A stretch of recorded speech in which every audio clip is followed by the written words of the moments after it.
Magandang gabi Luzon, magandang gabi Visayas, magandang gabi Mindanao. Kasabay ng maingay na pagsalubong sa bagong taon, isang dalagita sa Malabon ang maluba ngayon matapos siyang tamaan ng bala sa ulo. Sa inisyal na investigasyon ng pulisya, lumalabas na nadamay lang daw ang dalagita sa away barangay. Pero hindi naniniwala dito ang pamilya ng biktima.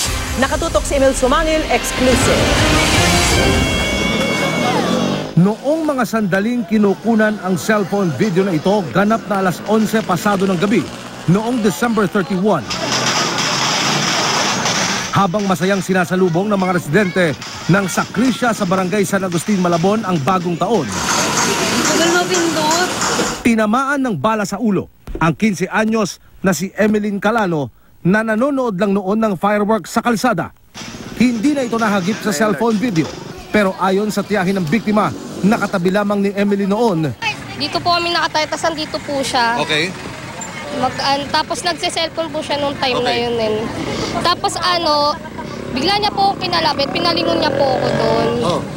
Tapos paglingon ko po, saktong tama sa nung bala. Okay. Pagtingin ko po sa likod, nakabulagta na siya. Sa pag-iimbestiga ng Malabon Police, hindi raw konektado sa pagsalubong sa bagong taon ang insidenteng ito. Away barangay daw ito. Ang target ay isang barangay tanod.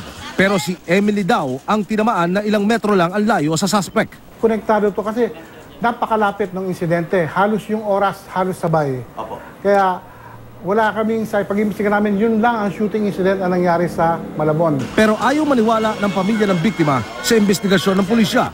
Wala raw silang alam na away noong mga oras na iyon. Wala rin daw silang alam na barilan na nangyayari. Wala pong nagbabarilan dito. Okay. Hindi po pwede magkaroon ng barilan. Yes sir. Sa ngayon, yun pa lang ang nakikita namin dahilan. Pero kung meron man talagang meron tayong ibang makikita na magsasabi na ganito ang talagang totoong pangyayari, bakit hindi? Lahat naman yan open kami sa anong klaseng investigasyon. Kilala na raw ng pulisya ang suspect pero ayaw pa nilang pangalanan. Nangangalap daw sila ngayon ng dagdag na ebidensya para masampahan na ito ng reklamo. Emil Sumangil, Nakatutok, 24 Oras.